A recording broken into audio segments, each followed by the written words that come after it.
Good evening, ladies and gentlemen, people watching online. Welcome to the meeting of the Audit and Governance Committee, Thursday, the 26th of October. My name is Councillor Marcus Andrews. I'll be chairing the meeting this evening. In terms of the agenda, I would mention now item 12 is going to be moved up the batting order and will now appear as item 7, and that pushes other ones further down. So, well, any further ado, can we move on to apologies? Chairman, thank you.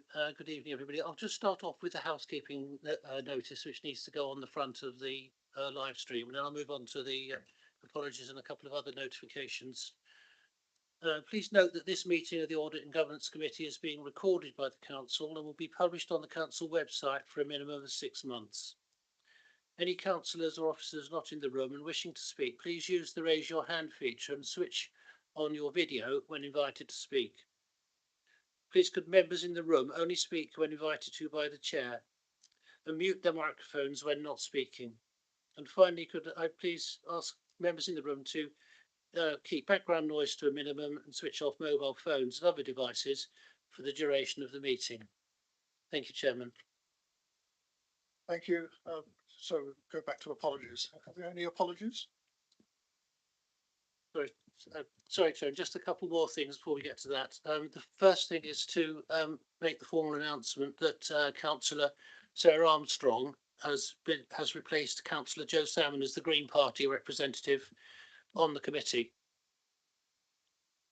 Yes. Perhaps Councillor Armstrong would like to indicate for the recording. Yes, thank you. People can see you on the screen. Yes, I think you were at the first meeting at AG, so it's not going to be fresh to you. And in terms of other welcomes and notifications, further down on the agenda this evening is the appointment by this committee of some independent persons. And I do actually welcome the 2 people here this evening, and they are attending merely as members of the public. Agenda 10, as it will be now numbered, we'll deal with it. And I can name them: Samantha or Sam Acton and Lindy Jansen van Verlen. Hope I got the pronunciations correct. And they are there.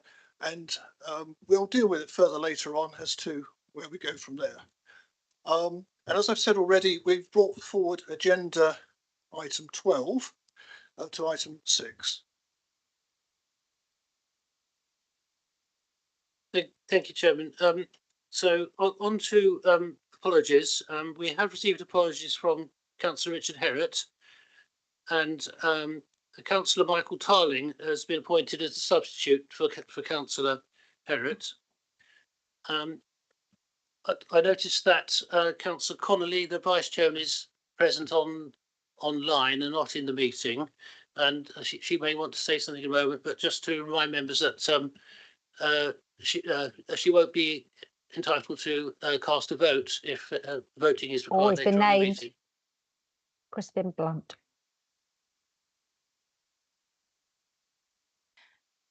Yes, sorry, I just wanted to say apologies. Apologies for not being able to attend in person. Yeah, I understand I won't be able to vote. Thank you. Okay. So we dealt with that. Declarations of interest.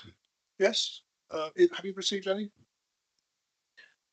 Chairman, I've not received any declarations. If any members have a declaration, could they please announce it now and tell the committee what action they will be taking? Thank you.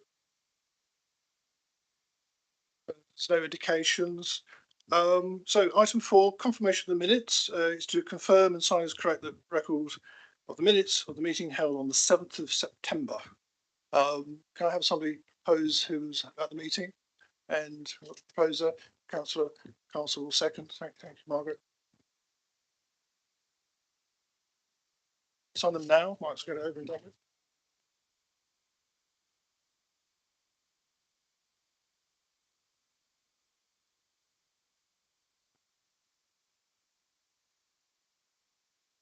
Right, moving on, public issues. To receive any public questions, statements or petitions.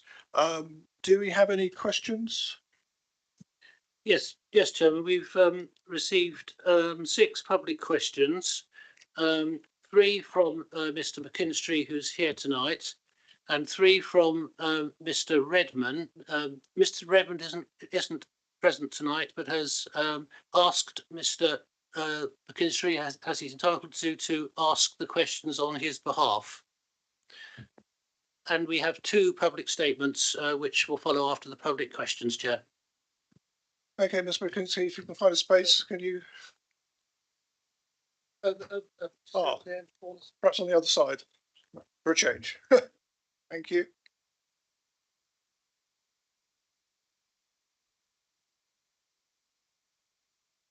Okay, can you hear me first of all, Chairman? I can. You can. Excellent. Okay, question 1. This is from me. Studying the report for item 12 this evening, which is now item 7, we find this among the recommendations following the failure of the Bayside restaurant. Detailed financial analysis should be undertaken of contractors involved in pop-up restaurant facilities. That appears to have something in common with paragraph 19, second bullet point, which cites concerns around a particular contract and the related financial forecasts and financial performance. What exactly is the report author getting at here? Did one particular contractor get into difficulty? And if so, to what extent did that affect the Bayside's performance? Can we have as much detail about this as possible, given that the auditor's report is being withheld from the public, and given that there's no allusion to this misfortune, as far as I can make out, in the executive summary? Thank you for your question. The recommendation that reads detailed financial analysis should be undertaken of contractors involved in pop-up restaurant activities is entirely separate and not linked to paragraph 19. Paragraph 19 is in no way implying the financial health or standing of any particular contractor was a contributing factor to Bayside financial performance. The internal audit investigation report covers all pop-up activities, not just Bayside restaurant pop-up. The quoted recommendation suggests that a detailed financial analysis should be undertaken to fully understand the total historic aggregate expenditure with all the various contractors involved in pop-up activities. Understanding aggregate expenditure may then reveal opportunities for aggregating, commissioning, and tendering activities into larger packages, where possible and appropriate to do so. This may result in better value for money, provide economies of scale, and allow greater competition. More efficient and cost-effective commissioning and tendering may also result. Paragraph 19 refers to an area of concern the Chief Operations Officer required the HR Independent Code of Conduct disciplinary investigation to consider. Were the internal audit investigations identified weaknesses in financial modelling and financial management of the Bayside venture a disciplinary matter requiring sanction? For the avoidance of any doubt, and partially using Mr. McClinchley's words, no contractor got into financial difficulty during the Bayside venture. I believe you have another question. I have another 2 questions, Councillor Redford. The second one is as follows. The executive summary, meanwhile, states at 4.2 that procurement waivers for Bayside were signed by an officer with a close personal relationship with the directors of the operating company, which the officer had declared. When was that declaration made? How many waivers did the officer go on to sign, and to what financial value? Can we also be told whether this conflict of interests was known about by any of the waivers counter-signatories? I take it the investigators looked into this. And if not, how did this collision of interests eventually come to light? The officer declaration was dated the 4th of February 2022. The officer signed and approved 2 waivers linked to the company where a close personal relationship, that's the quotation, a close personal relationship was declared. One was for 60,000 and one was for 125,000. The actual final spend on the £60,000 waiver was 27,900, and the actual final spend against the £125,000 waiver was £97,108. The officer also signed and approved 5 other waivers totalling £289,380 for various supplies and services for summer hospitality at the Bournemouth beach, which were not with a provider where the declaration of interest was made. Some of these supplies and services purchased through these waivers were used in the Bayside Venture and the 2022 Bournemouth Air Festival. The conflict of interest was not known about by the waiver counter-signatories at the time of signing. The declaration of interest form was obtained by the internal audit as part of their investigation. Internal audit concluded that there was no evidence of fraudulent behaviour having taken place in relation to this declaration of interest or perceived conflict of interest. The council recognises that where a conflict of interest exists or where there may be a perception of a conflict, mitigation measures are required to manage that conflict. Such mitigation measures were not in place in this instance.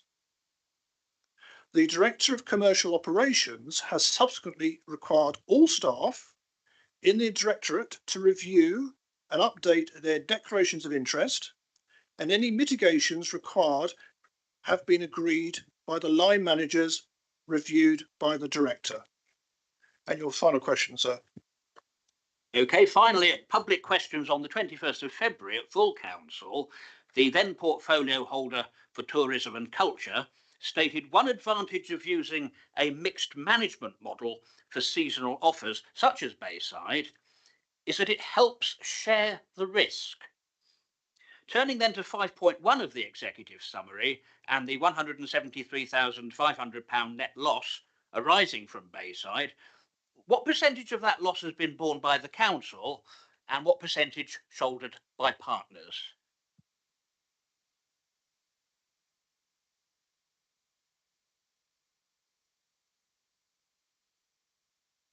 Sorry.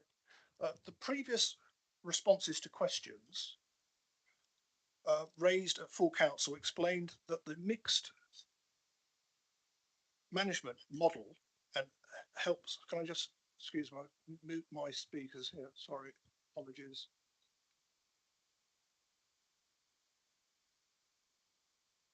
Right, start again.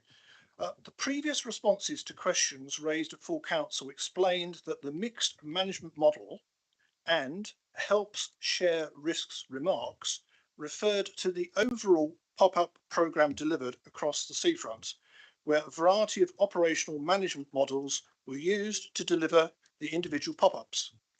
As standalone pop-up for Bayside, 100% of the loss was borne by the council.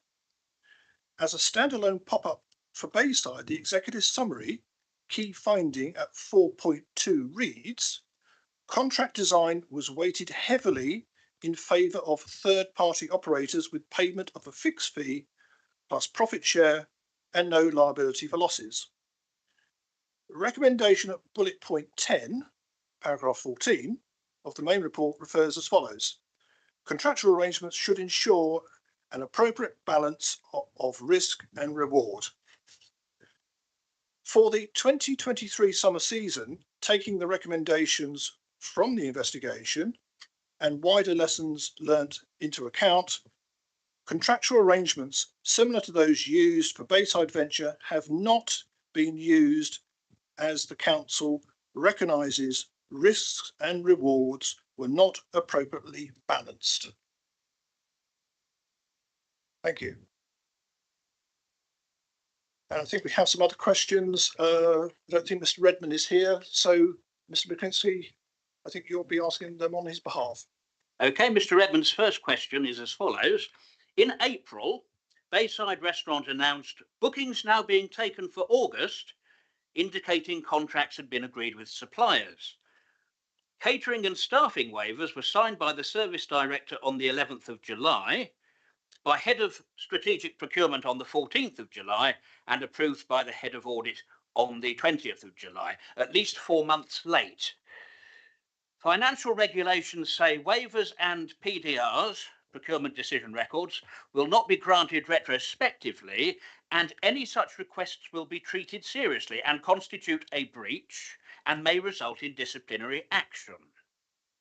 Can the Chair confirm when and to whom the head of internal audit reported the breach of the financial regulations? Thank you. There was no breach of financial regulations. Waivers were not submitted late or retrospectively. The waivers were submitted in advance of the purchase orders being raised and therefore in advance of the formal contract commitment. For one supplier, a waiver was approved in March 2022 and the resulting purchase order was raised in April 2022 to work on the pre-event and in-event management and planning.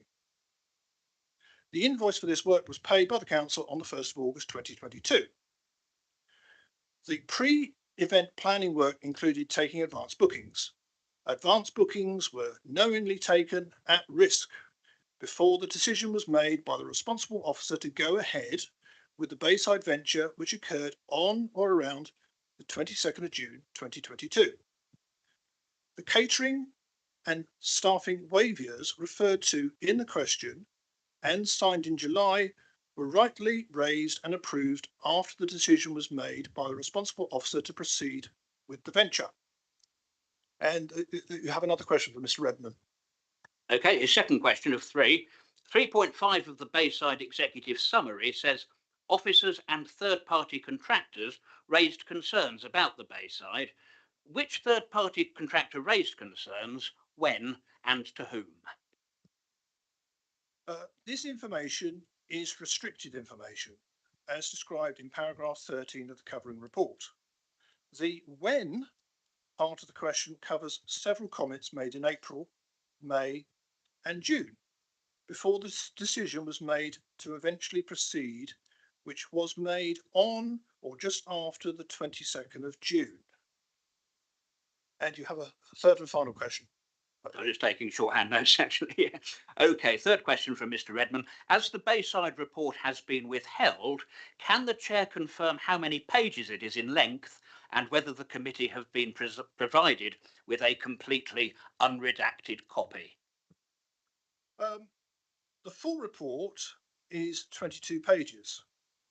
A further 22 pages of appendices exist, which makes a total of 44 pages in length. The committee have been supplied with a redacted version of the full report.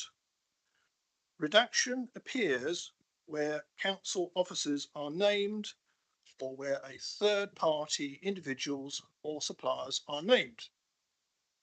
This redaction is based on the advice of the monitoring officer and is fully explained in paragraph 13 of the covering report. Thank you. That concludes the questions. I think there are some public statements. That's from me, I'm afraid. Oh, Mr. McClincy, okay. Moving on to public statements. Read the assertion that the committee must enter exempt session to discuss the Bayside audit. Procedure Rules 4A 9.2.1 to 3 from the Constitution are cited in this regard, but these conflict with primary legislation. Specifically, Section 10 of Schedule 12A to the Local Government Act 1972, which states such material is exempt so long as, in all the circumstances of the case, the public interest in maintaining the exemption outweighs the public interest in disclosing the information. The ICO cites various scenarios where public interest might arise, several directly applicable to Bayside. Securing best use of public resources, for instance, or ensuring fair commercial competition, The latter is particularly relevant as it's still unclear why six-figure procurement waivers were necessary for Bayside. The committee should look to primary legislation, therefore, and debate the report in open session. Statement 2. Whether the debate proceeds in open session or not, I have some figures relating to Bayside which may prove interesting.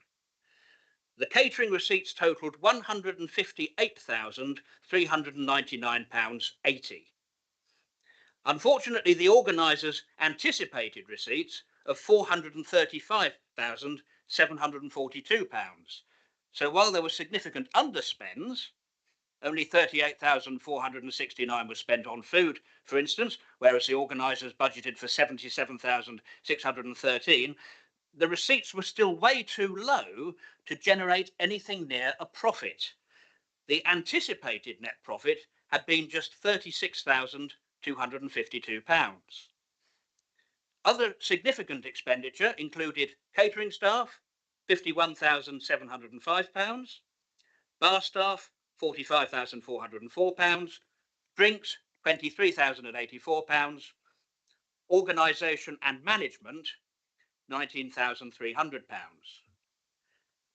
Total expenditure was £331,829.99, which, deducted from the catering receipts, generated a net loss for Bayside of £173,430.19. This information was obtained by me under Section 25 of the Local Audit and Accountability Act 2014 and has been shared with all committee members. Thank you, Mr. McKinstry. That concludes the public issues. So we now move on to item 6, the external.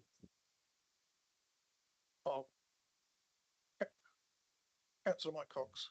Can I just ask if there's any statements been not allowed to be made? I'm not aware of that, but we have the acting monitoring officer who might want to make an observation. No, they haven't, Councillor Cox. I have it on authority that somebody was unable to make a statement due to the fact that he's been designated I don't know what the terminology is, but a persistent offender. I just wanted to say I disagree with that. You wanted to say something, Mr. Jones? Through you, Chair. We have not received any other statements or questions in time with the deadline. The issue you're raising, I think, is a matter that needs to be taken up outside the meeting.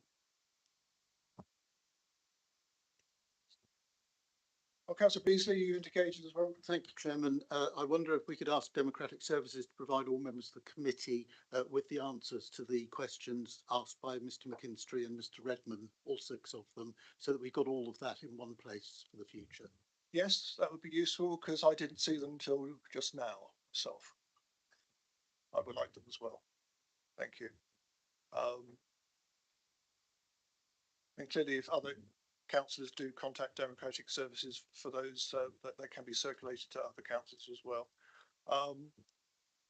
So going back to the agenda, item 6, the external auditor audit progress and sector update. By way of introduction, we have Grant Thornton, a representative from Grant Thornton here this evening. They are the council's appointed external auditors and have produced a report, which is appended to the agenda, which provides an update to Audit and Governance Committee on their progress to date in delivering their responsibilities. The report includes an update on the work for last year and key points of financial statements for 21-22 and value for money for the past couple of years. So without any further ado, I think we have Mr. Peter Barber joining us online. So Mr. Barber, the floor is yours. Thank you, Chair. Good evening, committee. So as the Chair introduced, this is our progress report setting out the position against the 21-22 and 22-23 audit responsibilities. I will take the report as read. Hopefully it is self-explanatory, but I will bring members' attention to page 20 of your papers. If I start with the financial statements audit, the longer standing members of this committee will be aware that I concluded the 2021 opinion audit, issuing an unqualified opinion at the end of March. You'll also be aware that at that point I indicated a substantial increase in the proposed fee for the audit for the year at £264,000. That has now been submitted to public sector audit appointments for approval. And in the intervening period, we've now had the final fee for our own experts that we buy in to advise us on the approach round property, plants and equipment. That fee has come in slightly lower. It's £2,500 less than we budgeted for. So there is a small adjustment that I just wanted minuting, Chair, to say that that final figure of 264,000 for 2021 has now been reduced to £261,500. You will see further down on the left hand side that we then talk about the 21-22 financial statements. And the fact that we initially commenced that work some time ago, paused it to allow officers to give the draft accounts a further quality assurance check, and reconvened that audit back in July. Pleased to be able to report that good progress is being made in relation to 21-22. It absolutely feels a smoother process than 2021, so it's absolutely heading in the right direction. We do still come across a number of changes and errors that we're working through, but we are optimistic that the work will be substantially complete ahead of the next meeting of this committee, which is at the end of November. One further issue that I need to bring to the attention of members of this committee that's not documented in this report that I only became aware of yesterday is based on a response that I received yesterday from the auditors of Dorset Pension Fund, Deloitte, who are required every year to provide me with a letter of assurance with regard to the pension liability. They are unfortunately not planning to commence their work until early November, and realistically have indicated that I won't be in receipt of my letter of assurance until just before Christmas, which clearly has ramifications for my target sign-off date. And the only commitment I can give to this committee is I will continue to work to ensuring everything else is complete and concluded at the end of November, and then we'll await the response from Deloitte before I can then conclude that work. In terms of 21-22 value for money, and referring to the right hand side, once again, the longest standing members of this committee will be aware that we issued a combined report covering both 21-22 and 22-23 and presented that to the previous meeting of this committee. Chair, that's probably all I wanted to say in relation to the progress report. It also does, the report, contain a sector update that I'm happy to take any questions on as well, but I'll stop there and open up the report to the floor. Thank you for that. Just ask Mr. Richards, do you want to make any comments or observations, or are you? No, that's fine. And before we open it up to members, Mike Cox, the portfolio holder, do you want to make any comments or observations? Not particularly. I just wanted to thank Mr. Barber for his diligence in this matter, and also just to confirm with him that the team at BCP, the finance team at BCP, are pulling out all the stops for his team to make sure the audit is commenced as quickly as possible, and obviously to re-emphasize the fact that the team are working under huge pressure, having to cope with investigations from CITFA and all sorts of other people as well at the same time. Yes, thank you. I would like to echo Councillor Cox's comments about thank you for all your hard work. Mr. Barber. Thank you. Yeah, through you, Chair. Yeah, yes. I mean, it is important to highlight for committee members that the cooperation from finance officers has been exemplary. There is a noticeable improvement in the timeliness of the responses. As I did mention, we do have some issues with some of the accuracy, but it's absolutely heading in the right direction and bodes well going forward, not least combined with the implementation of the new finance system. And I think there is an acknowledgement on our side. As auditors, we do work across a large range of size of councils, and we do recognise that the finance team within BCP are very stretched and are grappling with a number of different challenges, not just in terms of the day job, in terms of internal financial management, the forthcoming budget setting process, which is very involved, the fact that there is a continuing external audit, and as Councillor Cox mentioned, other external reviews from third parties. Thank you. First person to indicate was Councillor Tarling. Over to you. Thank you.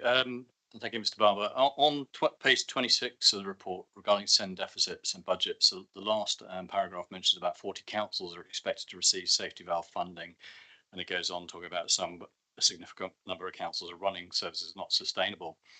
Previously, obviously mentioned about the high funding needs. Are you intending making, as part of your opinion and commentary, a statement whether you think that is a direct reference to this council, and whether you think there's a point to be made there in your report? Thank you.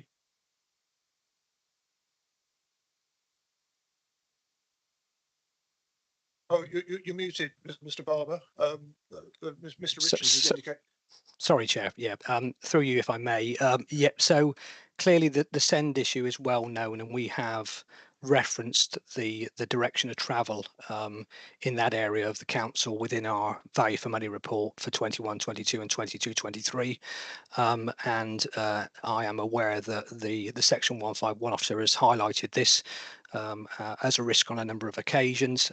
We have a number of councils where this is the position, and clearly from an opinion point of view, as opposed to a value for money point of view, when I give the opinion on the financial statements, clearly I am not commenting on the financial sustainability of the council. I am commenting on the material accuracy of the disclosures within the financial statements, including the SEND negative reserve that exists, given that there is a statutory override to remove it from being netted off against the general fund. So I'm aware of that and have commented on it in the value for money report, and no doubt will continue to do so as we progress through the following year's value for money report. Thank you. Mr. Richards, that you indicated yours comment. Yes, thanks, Chair. And just to ensure all members of the committee are aware of the very latest position, in the sense that BCP Council was previously part of the Delivering Better Value in SEND programme. Earlier this year, we were invited to be part of the Safety Valve funding programme. That was an invitation which the Chief Exec responded to. That is different from actually formally being part of the safety valve, because all we've done is started a conversation. That conversation may or may not lead to an agreement between the council and the Department for Education, but that is, we're at the start of that conversation, and clearly before any confirmation of anything, it would need to be a decision that's brought back before members. Thank you. Moving on, Councillor Connolly, you've indicated you're joining us online. Yes, just a quick question and a comment, really. To some extent, some of the causes of the delay, as you've outlined and as we've been made aware of, are are going to need national solutions. I understand from talking to Nigel Stannard that there's issues around asset valuation in council's data. One comment for the committee might be whether or not we might think about raising this with stakeholders such as local MPs, if useful. So it'd be useful to find out to what extent that's an issue, that kind of the national causes for the delays, and what engagement Grant Thornton presumably is already having with the government on those. Ms. Barber? Yeah, thank you, Councillor Connolly. I think if it's in respect to the delays in issuing the opinions, clearly audit is a retrospective exercise and it is done at the post the year end, but there is absolutely, as set out in the sector update within the report, a very large number of councils out there that have multiple years of audits outstanding. So there are, and this is recognised within DLUC and within the wider sector. All the firms to varying degrees are struggling, and there is moves afoot to try and address that. So I know, amongst other things, that the minister wrote to all Section 151 officers back in, I think it was June or July, about the possibility of what they call a backstop, which might mean that at a certain point in the future, if an audit isn't signed off, there might be a disclaimer that's issued that then allows the audit to be caught up and the following year audit commenced earlier. Clearly, these are all suggestions at the moment. There's nothing concrete. There was also talk about whether there was any scope to revisit the level of scrutiny and challenge auditors are required to exert on the asset values at the top of your balance sheet, your property, plant and equipment, your investment properties. Once again, that is still in discussion. And I know there are differing views from differing parties as to whether that will happen. But clearly, the argument that the firms are giving is that it is absolutely understandable that you would want to be very challenging and skeptical if a private sector firm has a very large balance at the top of its balance sheet in terms of assets, because that valuation might be critical to getting a loan from a bank or return to shareholders. Whereas arguably in the public sector, if Bournemouth, Christchurch and Pool's got a £700 million worth of assets at the top of the balance sheet, if that's worth 750 or 650 million, and there is no imminent proposals to dispose of any of those, is that really as big a concern? And that's what we've been pushing. But as to whether that will materialise, I don't know. And all I can commit to doing at the moment within the regime we operate is trying to bring forward the completion as soon as practically possible. I was aiming for the end of November, as I said, but I have an issue, or we do, because it impacts on the council as well. We have an issue outside of our control, as we did in the prior year, and lots of work went on by the then chair of this committee and officers to pursue that. And if we can get it done before Christmas, that will be 3 months earlier, but it is still a lot later than we would like. Thank you for that. Well, one last question for Councillor Margaret Phipps. It's more of a comment, really. I was just, again, listening to what you had to say about the Dorset Pension Fund. Sort of, here we go again. Let's hope it's not going to be as long, as delayed as it was last time, because that, yet again, will be, well, we could end up in the situation we were in before, where we just got delayed and delayed. We also did have, and I think you just alluded to some of this, the national infrastructure issues, so that they are okay now. They're finalised, yeah. So at least we haven't got that. But I just wanted to comment on the Dorset Pension Fund, because those that weren't on the committee before, they caused us a lot of delay last time. So let's just hope it's not as bad this time. Thank you. Okay, we'll take that as a comment. And Councillor BC, you can have the last question. Thank you, Chairman. Well, I've got two actually. So the first one is with reference to dedicated schools grant, specifically the high needs budget. And I wondered whether it might be useful to feed into Mr. Barber at Grant Thornton my correspondence as the then chair of Audit and Governance, because I wrote to the chief executive on the 19th of July this year, and he responded on the 27th of July. And I think there are some issues in there which I would like to be sure are fully taken into account before Mr. Barber proceeds. No need for us to go into the detail of that here at this meeting this evening, but they are readily available. I can supply them if required, but I'm sure the Chief Executive's office will be able to do so. So the relevant one following my email is the email from the Chief Executive to myself and other people copied of the 27th of July. The second issue, like Councillor Phipps, concerns the Dorset County Pension Fund, of which I'm a long-standing member and its former chairman. And I have a concern flagging up from what Mr. Barber was saying a moment ago.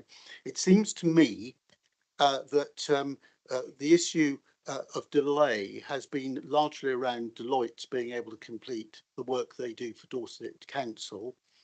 And whilst it's not a matter for members of that committee, nor indeed for members generally, what concerns me is that it seems that we're getting to a position where we are continuing to be out of sync with the work that Deloitte's are doing.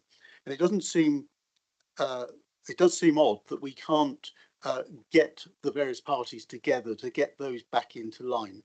Whether the various parties are Grant Thornton and Deloitte's, which it possibly isn't, or whether it's the two chief executives of the two unitary authorities. But there has to be a way whereby we can get those back into line so that we're not continually suffering delay here in BCP Council as a result of being out of sync with the work Deloitte's are doing in Dorset. And it may not be possible to fully evaluate that this evening, but I think this is the right forum in which to raise it. Thank you for that contribution. Mr. Barber, can you take that on board and feed it back through your colleagues and superiors, and so the logjam can be freed up, perhaps? So, as you can imagine, this is an issue across a number of councils with a number of different audit firm suppliers. It is important to highlight that public sector audit appointments, who ultimately appoint all auditors to public sector bodies, are aware of this and are seeking resolution.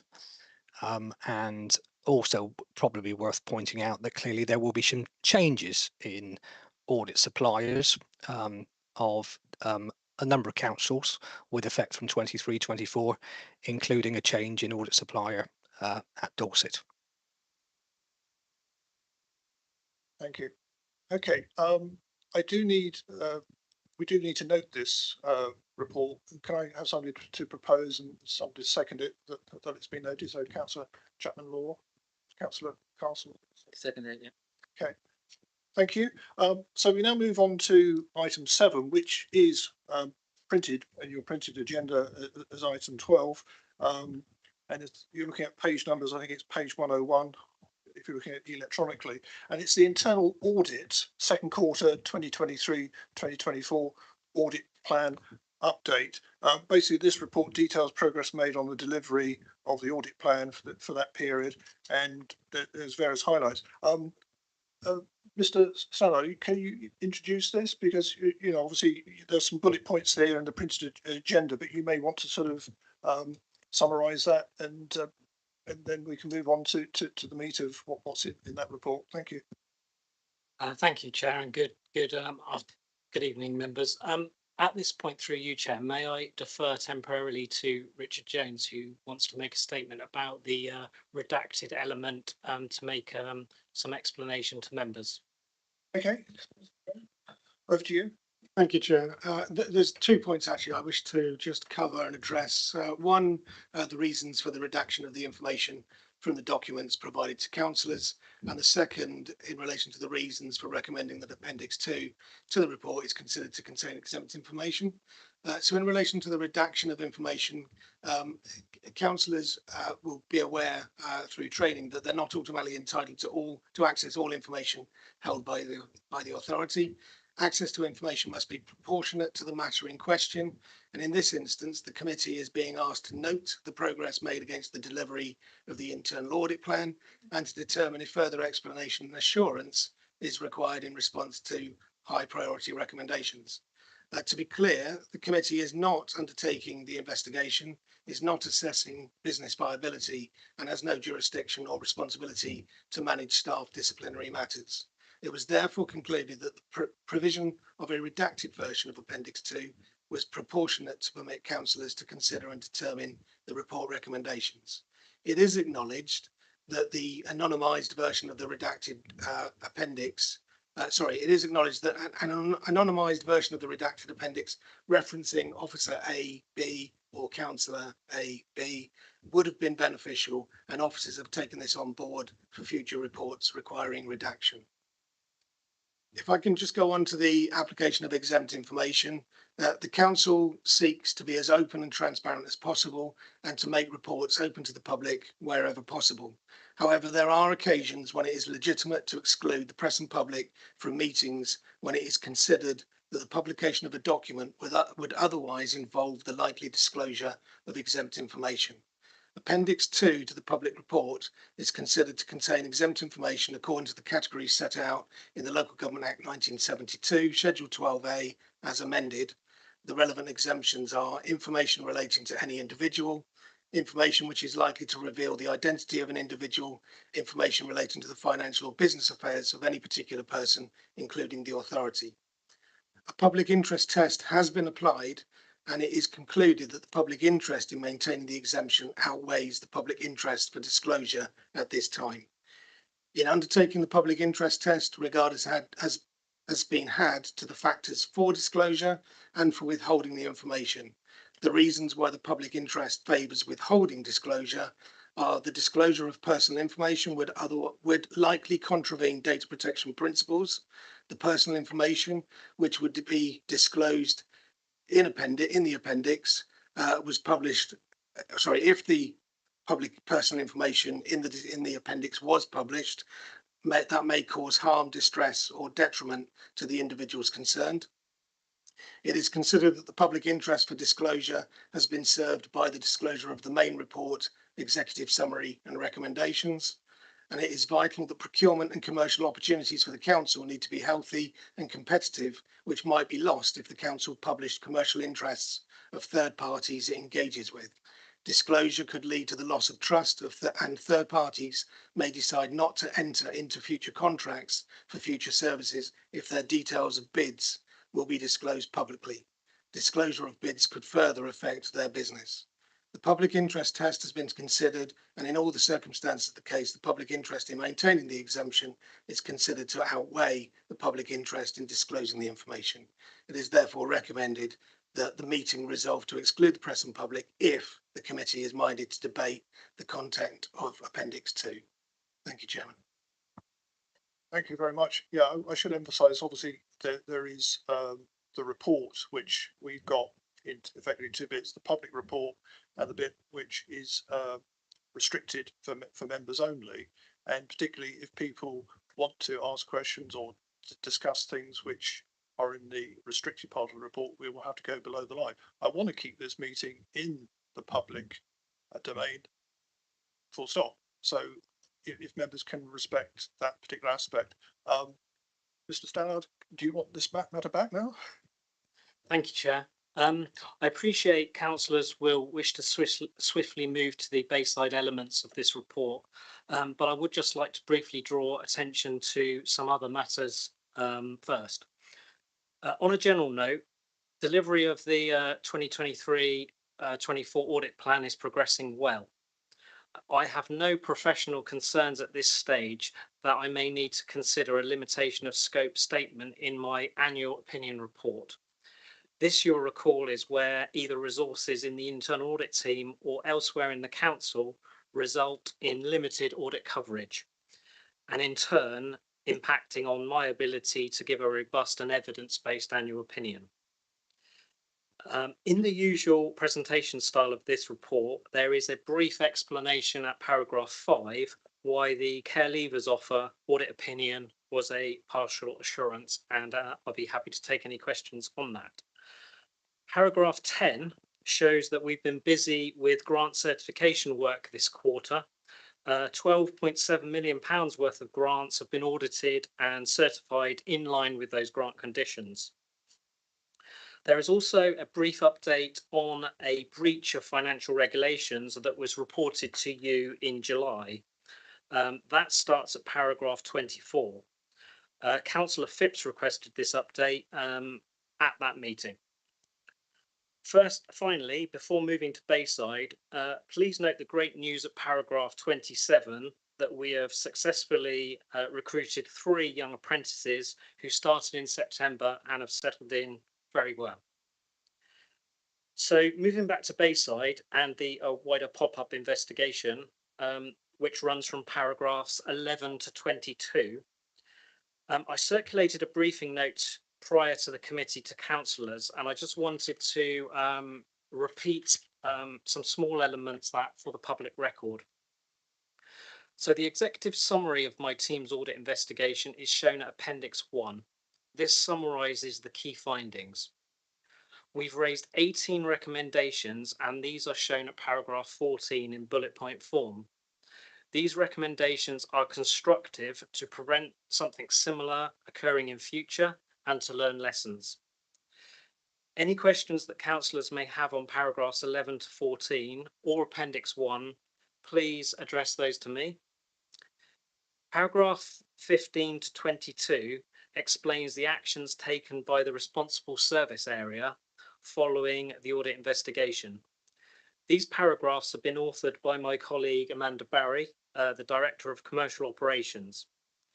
Questions from councillors on these paragraphs should be addressed either to Amanda or who is supported by Jess Gibbons tonight, the Chief Operations Officer. Finally, as Councillor Andrews has alluded, if councillors have any questions on the confidential Appendix 2, please indicate this to the Chair, who will need to exclude the press and public at that point. I would, however, be happy to receive and answer any questions in writing on Appendix 2 if councillors prefer that, and so that we can stay above the line. And indeed, I have done some of that with Councillor Connolly, who has asked some questions, and I've supplied some answers. So before I invite councillors to ask questions, Chair, through you, can I just ask if any other officers would like to add anything at this point? Seeing shakes of heads, so no. In that, Councillor Connolly, you were with me at the pre-meeting earlier this week, and you did raise some points subsequent to that. I just wondered whether there were a couple which you did want to raise in public. I think 2 or 3 have been answered confidentially to you direct, but are there some points and observations you can make or want to make? Yes, so I mean, my first one, I can't actually make a proposal as I'm not in the room. But if I was in the room, I would very much want to propose that we postpone this discussion until the next meeting of the committee. There are a few reasons for that. Firstly, I think it's quite important that the public know that we, as members of the committee, do not really have access to a lot more information than that they can see in the public report because of the level of redactions. Now, as Richard has said, it would be better to have the redacted names replaced by Officer A, Officer B, Officer C. I appreciate that we don't need names. I appreciate that we don't need access to all information. But at the moment, I think it's quite difficult to follow what the investigation has actually covered. So I think that if we postponed it, that would allow time for us for a version to be prepared that has more detail than the current version that we have, even if not to go as far as having names. So that would be my first comment. There are a number of other reasons as well. I have a lot of questions on this issue. There's a lot of public interest in this issue, and we simply don't have much time in this meeting to go into them in a lot of detail. As well as if it were the next meeting, there are some others that would be able to join us that can't tonight. So if I were in the meeting, I would be proposing that we postpone this discussion. So I wonder if one of the other members of the committee might like to make that proposal. Councillor Chapman-Law, you've raised your hand. Yeah, I'd like to propose that really for the same reasons, but also just to add into that, next meeting which is only a month away, we will likely to have our independent people involved, and also Councillor Harrott, who has a lot of experience in the industry that is to do with Bayside, will also be in attendance as well. Okay, Councillor, yes, sorry. Thank you. I would also like to second that proposal. Unfortunately, being so new to the committee, I haven't had a chance to see those documents, and I would very much like to have the opportunity to scrutinise them. So just ask. So your switch over to this committee is very recent, so you haven't had the chance to read the documents. Okay, fine, I understand that. Okay, thank you. So we've got a proposal that's been seconded. I probably need to ask Nigel that if this whole report internal audit second quarter was deferred to the 30th of November. Is that going to create any logistical terrible dilemmas? I believe, you know, that it's not, there are some gaps in the agenda. There is some spare time so it could be accommodated in terms of time, but does it need to be dealt with this evening? No, Chair, I don't believe it does need to be dealt with this evening, and you're right, your agenda is relatively clear at the next meeting. I guess the one thing I would say is that there has been a fair amount of work that's gone into this, and there will be officer duplication. And perhaps we just need to agree exactly what extra is required, if that's the right phrase. So if we're only talking about the Appendix 2 being amended so the redactions are removed and Officer XY and Supplier XY added, is that sufficient for the councillors to? Yes, well, I think it would, and probably some explanation as to whether officers 1, 2, and 3 are on the catering side or on the legal side, or where these officers are coming from. Because as I think I mentioned to you, it was a bit like reading an Agatha Christie thing where all the characters' names were blocked out. Even Miss Marple you couldn't identify who was who. And basically, if we can have a clearer document, we can understand what happened. And basically, we need to learn from our mistakes, if there have been mistakes. But it's not clear whether there were mistakes or misfortunes. And it's difficult to learn from a document which is not clear. And I think it would benefit us as a council to have a document which is more digestible, to use just one word. So we have a proposal which has been seconded. I would be wanting to vote in favour of the postponement to the 30th of November. But anybody else want to indicate? Councillor Phipps? Just want to be clear, because you just mentioned Appendix 2, but it's Appendix 1 as well, isn't it? That you're going to do Officer A or B or whatever. Is that correct? Because Appendix 2 is the one not for publication. Can I just be absolutely clear what we're asking for here? Which appendices? Is it the whole thing you're going to be putting Officer A, Councillor A, or whatever? Is it officers and councillors, A, B, C, or 1, 2, 3, or how are you going? How's this going to happen? It's got to be the public bit as well, because otherwise, if you don't know who Officer 1 is in the public bit, then you're even more confused. Well, that's what I mean. I want to be clear what's going to happen. So we'd like to come back again in a few weeks' time, and we still haven't got what we were asking for. Whether Councillor Tarling, and then I've seen Jess Gibbons wanting to have a comment. Councillor Tarling, then Jess Gibbons. Thank you, Chair. I'm glad you made the Agatha Christie reference, because to me it struck me when I started reading it was more like Mel Brooks, The Producers, where they set out to on a project to lose money, and that's how they're going to make money. Like Bialystok and Bialystok. However, yeah, I too I did read it over the last couple of nights, and I was incredibly frustrated that it didn't make sense. You could guess the names, but I would agree that if you had the identification of officers and councillor A or B, I don't think councillors should necessarily be protected by this, but certainly officers. I think the recommendation that an indication of which department the officer is in, so Officer X is in this department, as events or so and so, would give an indication what their remit would be. Rather than an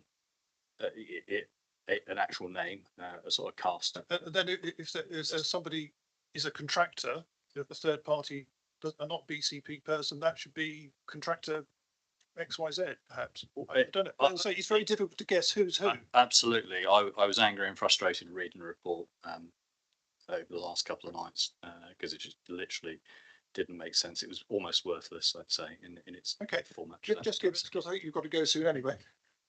Thank you, Chair. I'm Jess Gibbons, Chief Operations Officer, and thank you, Chair, for moving the item early on the agenda.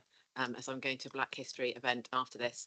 I wanted to firstly just emphasise, following on your comments, Chair, that the officers are very keen to be able to share with you as a committee the lessons that have been learnt, the work and due diligence that has taken place in terms of putting in place mitigations, putting in place training, undertaking a lot of work to make sure the events during this pop-up season that the report refers to do not happen again.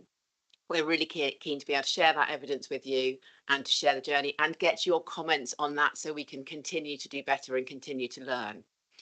I also just wanted to make the point, and this builds on what Richard Jones was saying earlier, our monitoring officer, that absolutely we'll go through the redactions and make sure that we make it clearer for you, but we still have to do that minded to protect individuals and protect commercial interest. So we need to make sure that it doesn't then lead to individuals being able to be identified. But there is an absolute balance between that and you being able to read something and feel that you can then ask questions and we can answer those. But my main point is really to say we would welcome the opportunity to be able to share with you what we have done, the lessons we've learned, and I feel, you know, work that the team, Amanda, since she's come in as the Director of Commercial Operations, and the team have put in place. Thank you for that. Councillor Beasley. Thank you, Chairman. Well, I have difficulty with some of the things I've been listening to in terms of deferring a debate on the internal auditor's report. Could I start just by saying that from my point of view, I commend Nigel Stannard and his team for the extraordinary amount of work they've done on this item and the detail that has been brought to members. I'm afraid I don't share the difficulty that other members appear to have over the redactions. I'm quite used to seeing reports redacted in this way, and I'm not sure at all that by the amendments that may come through, that is, without redaction referring to Mr. A or Councillor B, that members are going to get much more clarity than they have at the moment. The other point I would make, I think, is that not only is a lot of work gone into this, I'm sure that all members like me have spent a great deal of time reading the papers and trying to get underneath the skin of it, and indeed also corresponding with officers to try and clarify any issues which weren't immediately clear. That's the normal procedure. The papers for this audit and governance meeting were released by Democratic Services on the 18th. So there have been 8 days in which members have had the opportunity to not only read them, but also to question officers over any areas where they're not entirely clear. That's the normal timetable. And I haven't had any difficulty in achieving that. Perhaps I've been doing this a bit longer than most, but nevertheless, it does seem to me, after the build-up of questions from members of the public, statements from members of the public, and all the work that's been undertaken by internal audit, to defer it by a month does seem to me to be rather a letdown, considering that we were expecting to go through the detail of this from the report this evening. So I cannot support a move to defer it, Chairman. Okay. You have spoken before, Councillor Tyne. A point of personal clarification. Yes. Thank you. Councillor Beasley just mentioned that we should be supplementing reading the report by reading the local press, the Bournemouth Echo. He said that we should be reading, we would know what's going on if we're reading the press. I understand that clearly. Can I respond to that? That is not what I said, and the tape will prove that I didn't. I didn't hear that either. I think he was saying that if you didn't understand something, I suppose in any report, you could contact the officers. Yeah. I specifically said that, Chairman. I haven't mentioned the local press or the local media at all. And indeed, I think I would be one of the very last people who would suggest that you should take your lead from the local media, having been in their focus over many, many years. No, I very definitely suggested, and I would repeat this for the benefit of those members who perhaps have not been on this committee or indeed in council for very long. if there is a report where a member has a difficulty in understanding something or needs further clarification, the officer is at the head of the report. That is the person to contact. And that is something I've always done throughout the time I've been a councillor. It's the right thing to do. It's what's expected from an inquisitive councillor for them to do that, Chairman. Thank you. Thank you for the point of clarification. I'd just like to clarify that it wasn't, I didn't have sight of Appendix 2 because I didn't receive it. I just did not know it even existed. So that's the point I'd like to make, that it's not on account that I've been a poor councillor and have not read documents, is that I didn't have access to it and didn't know of its existence. Okay, well, we've got a proposal made. If you want to vote against, abstain, or vote for, I think we better deal with it because there's some other important business on the agenda. I just echo the comment of Councillor Chapman-Law that if the independent persons that have been nominated is ratified by full council on the 7th of November, from that date they will be entitled to committee papers of audit and governance and any restricted papers as well, and that their contribution can be made at the meeting on the 30th, and it might be useful to have this is the whole point of independent persons joining this committee, somebody who's not involved with the council, looking inwards. People have been involved in business, people have been involved in local government in perhaps in other countries, to give some pearls of wisdom to us, to assist us in learning from things like this and to make better decisions in the future. So can we go to the Councillor Connolly, then we will go to the vote. This is the last contribution. So just a very brief response to Councillor Beasley. I think part of this is not just a question of councillors getting comfortable. I think we can understand, as you say, from questions to officers. But I think it's important to remember that the public are not able to do that. And when we should be conscious that the public do want to have confidence in this investigation and what went wrong. Now, I think my impression is that as Councillor Beasley says, I think that the Internal Audit have done a very good job of a detailed investigation, and I want to commend them for that. But I don't think a member of the public would appreciate that from just reading the public part of the report, and which is why I think there should be a thorough discussion and allow questions. So that's one of the reasons for why I think we should give it the proper time to discuss. Okay, I don't have a vice chairman, but so Miss Councillor Cox indicating he wanted to make a comment. You don't have to vote, you can make a comment. Thank you, Chair. I just wanted to echo actually Councillor Beasley's comments about internal audit and also Councillor Connolly's. Internal audit and Nigel have done a diligent job in the work of internal audit, and that needs to be commended. I just wondered whether this committee can take fundamentally most of that report and just deal with the Bayside issue at the next meeting, but approve the rest of the report, because I don't see any reason to delay that.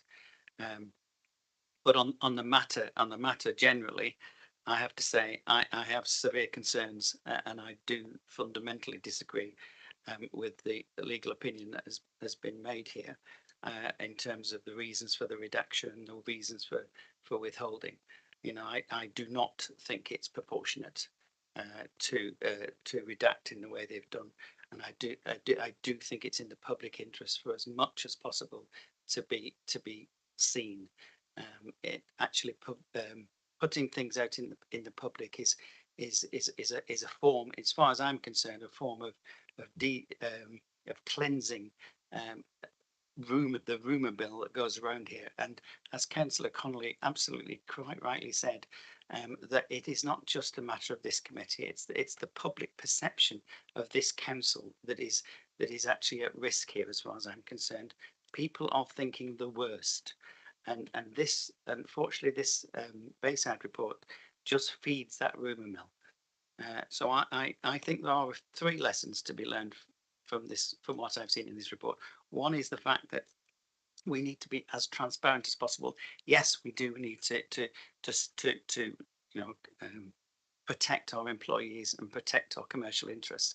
I do absolutely fundamentally disagree that councillors should be redacted from this. If they've made a decision, if they've made a comment, then they should be put there. You know, anything I say, I'm happy for it to be put out in the public, and that they should not be redacted in that way. I do think there's two other things that have come out of this report so far, and one is that, in my opinion, the waivers are not fit for purpose, from what I've seen, and that and that also BCP should not be undertaking this kind of commercial risk, because you know it's fundamental, as far as I can see, it's fundamentally wrong. There are, you know, this is a significant commercial risk which a public authority should not be using its money for, and that's to do with embedding a kind of risk management in everything we do, and that has not been done. And I've got a lot more to say about risk management later on in the agenda, but it is absolutely clear from this report that risk management is not embedded. Sorry, that was a bit of a rant. So. Okay. We've got a proposal to defer the whole thing. Councillor Cox has suggested deferring just one item. I think that would create even more work for the officers to split the report up into two bits. Can we just go to the vote? So those who are in favour, read out Mr. Haddon what's being proposed. But basically, it's been proposed that further consideration of this item is deferred till the meeting of the 30th of November, which will give chance for the redacted report, both the public one and the one below the line, to be better annotated, I suppose. Over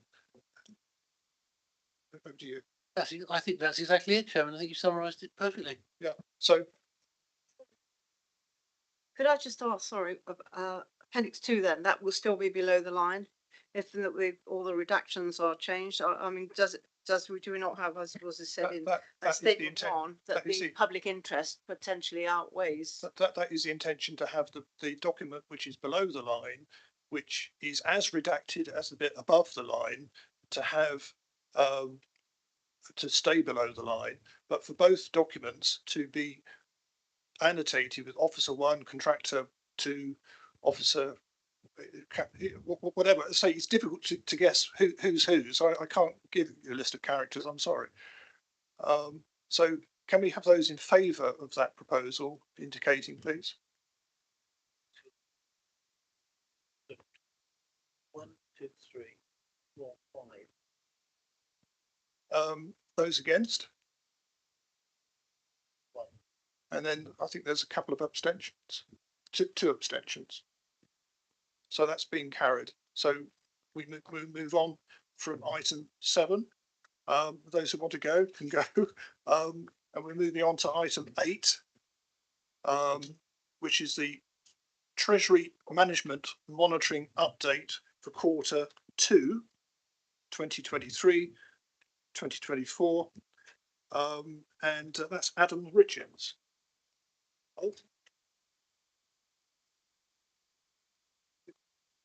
Oh, Matt Filmer, sorry. Can we go back to the original numbering just for oh, right. Well, so it was number 7, yeah, which will be page 31 on the screen, yeah, as it were. I apologise. I will do that. I will.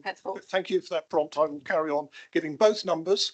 But Matt Filmer, you're joining us online. Sorry, didn't know you were joining us online. Sorry. Thank you, Chair. Good evening, Audit and Governance Committee. So this is the usual quarterly Treasury Management update for quarter 2. You'll see the report starts with an economic update. The most noteworthy point just to pick up since I last presented is the Bank of England increased the interest rates back in August up to 5.25% and decided to freeze that rate when they last met in September. And as I think we all know, that's a direct result of the high inflation environment that we find ourselves across the UK and the global markets. Since writing the report, we've also had the CPI inflation rate that came in at September, which was froze at 6.7%, which is the same as what it was in August, which took some markets, some of the commentators, the markets at surprise. You'll see on table 1 of the report, our Treasury Management advisors are saying that the 5.25% is at its peak. We're not likely to see another increase, though of course we're seeing recent world events which may cause some of that recovery, particularly from post-COVID, to take a little bit longer than previously set out. So table 2 of the report sets out the budgetary forecast for the Treasury Management function, and we're currently forecasting a 730,000 underspend, and that's driven purely by the higher interest rate environment that we find ourselves in, and we're earning more investment income because of that. Table 3 sets out the council's debt, or its actual external debt, which as at the end of September was 257 million, and that included 6 million of short-term borrowing, which has subsequently been repaid. And table 4 of the report sets out the council's total investments held at the end of September, which was around 68.5 million. And lastly, Chair, just to pick up, I had previously said that the last Q1 update that I would try to arrange a training session with members of the committee and our Treasury Management advisors. We've struggled to get a date that suits for all, but I'm going to persist and hopefully we can try and get some training in this calendar year. So I'll stop there, Chair, and happily take any questions. Okay, thank you for that. Any questions or comments from any members? No. So can we thank you for preparing the report and presenting it to us? And do we need to take a vote or just to note it? I think it's been accepted. Thank you. Unanimous in that respect. Thank you very much. Moving on to item 9, item 8 for some people, which is page 41. This is the risk management corporate risk register update. We have Fiona Manton joining us online. Hello, welcome. Hope you haven't been waiting too long. Could you present your report to us, please? Thank you. Thank you, Chairman, and good evening. This is the quarterly update to the committee of the Council's Corporate Risk Register. The report this quarter outlines the changes in risk during the quarter, with the detail being provided in Appendix 1, which starts at page 45 of your papers. To assist members on this quarter, I wanted to provide a little background around the approach to risk management and the quarterly process that we follow. Each of the corporate risks are owned or have the oversight of a corporate director. Each quarter, each risk is reviewed in terms of the following criteria by the person who leads on each risk. In each case, we ask, does the risk title best describe the risk? Are there any additional mitigations to note? What future key actions are planned in the near future? And the provision of an update in the risk for the quarter is then provided in that respect, along with a review of the risk scoring. We also add in a review of the overall risk strategy in terms of the treatment of the risk. In this respect, I collate the updates and provide a challenge and report on the risks via this risk register. The format of the reporting of the risks has been developed over time, with adjustments being made following feedback from both officers and from this committee.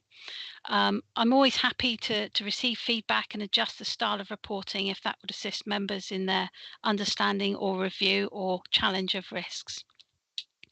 The register you see here today is the Corporate Risk Register. So this represents the top level of risk for the organisation, and it sits at the top of a risk cascade.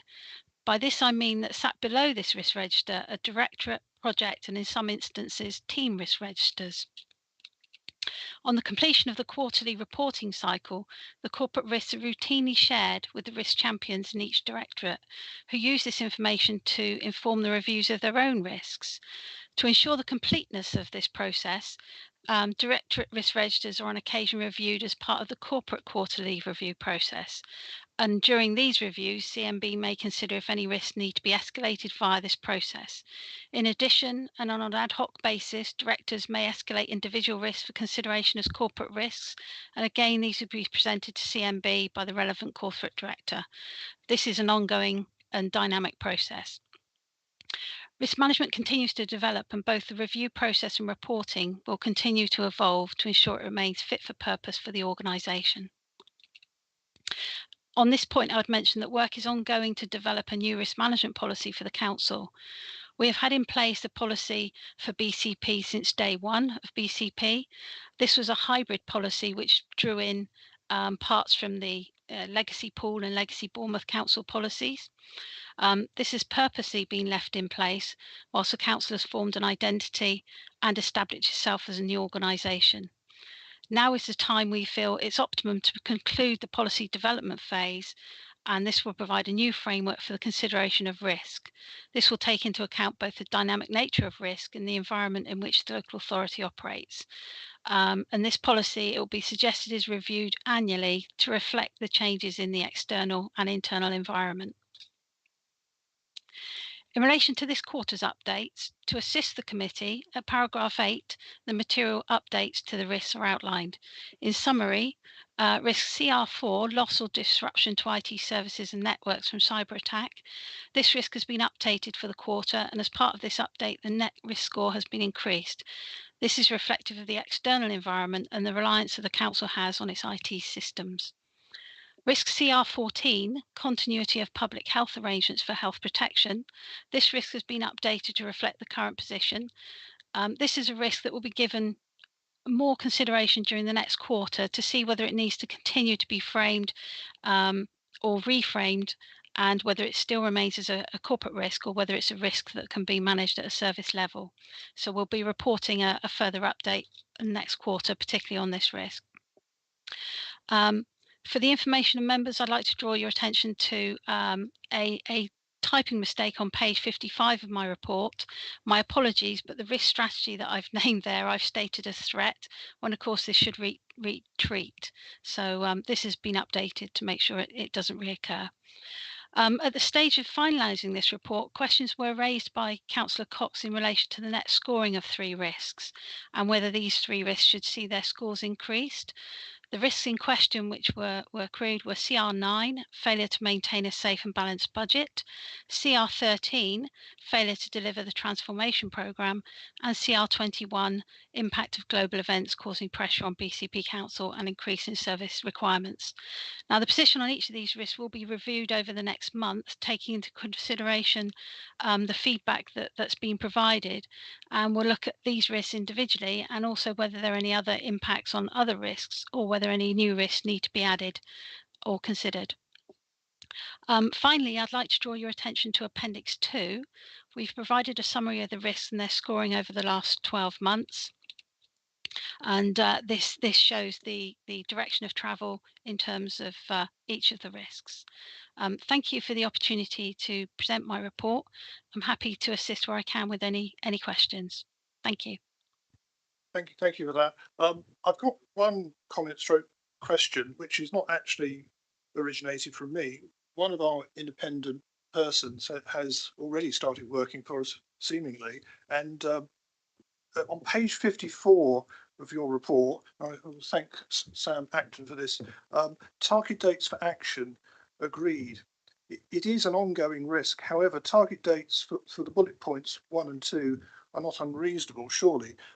So that's the third box you've got on page 54, which talks about near future key actions. I don't know, Fiona, whether you've got any observations to make, whether we should be thinking about target dates for those 2 matters, one being send action plan. I'm very happy to take that question away and raise it with the risk lead, which is the Corporate Director of Children's Services, and respond separately to that, if that's okay, Chairman. Yes, if you respond to me, and I can potentially pass it on to the person who's not. Will do. Thank you. Yeah, thank you very much. Any other comments or questions to the officer there? Councillor Tarling first. Yeah, thank you very much. I going through this risk report and picking out some of the mitigations and the key risks, and I understand obviously the business level risk and corporate level risk report doesn't have some of the granularity that you'd expect at the lower levels, but I would still expect there to be some indication of the financial impact of the risk, these risks identified, and that a likelihood of impact being there so that you could produce a financial outcome of this risk. To talk about risk without its final financial impact is in my view quite well. It's not really worth having. I just another question is, you know, I've worked with the HM Treasury Orange Book on risk management. I just wondered if the new system reporting system is going to comply with the ISO standard 31000 of risk management, and hope that it does. The other point with each individual risk is we've got a risk score here, a matrix which indicates a red, amber, green indication, which is quite simplistic for a high level corporate risk. It's not quite clear what the post mitigated risk standard is matrix. I would hope to see that somewhere on the risk management profile, you're looking to reduce your pre-mitigated risk or identified risk down to a post-mitigated standard. You've mentioned the mitigations, but you don't indicate what the position is post-mitigation. I'd hope, and I thank the officers very much for this report, but in the new risk reporting strategy, I would hope that we're looking at something which indicates how the risk profile is moving from a pre-mitigated or identified risk standard to a post-mitigated standard. In other words, that what we are doing by the process of identifying the risks is therefore reducing the risk, financial, reputational, or otherwise, to the council. Thank you very much. We'll go, yeah, Margaret first. We'll go through 2 or 3 questions and well, yes. So if you want to ask your comment, then there'll be one answer to both of you. Thank you. Mine was very much related to your first point, so I thought, save doing it twice, you just might as well do it all at once. I've got a note here about, it's certainly CR13 mine relates to, which is the transformation programme. And whilst we have here the risk, the failure to deliver it, what we don't have is actually the risk, and I believe it's quite a high risk because it's already happened several times, of exceeding the estimate of what it's going to cost. And this has happened before already. Several times we've missed targets, and there's nothing in here about the financial implications and what I consider to be a very high risk still of us not achieving that. So it was my question was very much related to what you said in the first point, in your first point about financial implications. So I thought I'd do it at the same time. Thank you very much for that. Okay, Fiona, can you respond collectively on that, please?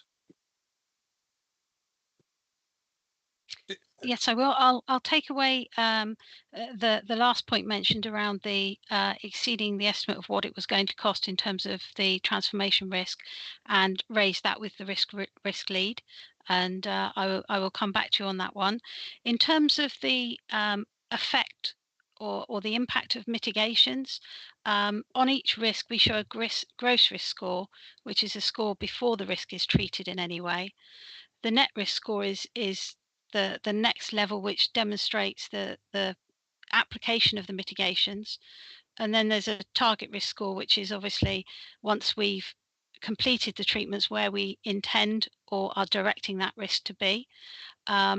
We are in the process, as I say, of developing a new risk management policy, and one of the elements we're paying particular attention to is the quantification of risk impacts, and making sure that they are able to look across the organisation at the vast different levels of risk we have and carry, and that there are sufficient wordings in there to pick up and identify, for example, the financial impact of each risk, so that there are different measures set against the risk impacts. And certainly that's something perhaps if more detail is required, we can look at including on these reports, because obviously there's a dynamic around likelihood, and there's also a dynamic around impact. Thank you. Thank you for that. Councillor Connolly, you've got a question or comment? Yeah, just a question on Appendix 2, so it's 73. It's really helpful, by the way, to be able to see the movement across over the course of a year rather than just quarter on quarter. So I appreciate that being included. Now, I understand why there might be limited movement quarter on quarter on some of these risks. They're big long-term risks that will take some time to be addressed. But I'm a bit surprised at how many of them have seen little movement across a year. So my question to you is whether or not that is in line with what you would expect to see so little movement across a number of these risks over a year. Is that something you think we should be concerned about? And are there any themes for why they might be taking a long time to address? Are they getting the attention they need? Thank you. Fiona? Thank you, Chair. The reason why the movement tends to be limited is the risks, because they are such significant risks. And whilst there may be movement in terms of the operation of mitigations, it's probably not enough to bring it down to the next level.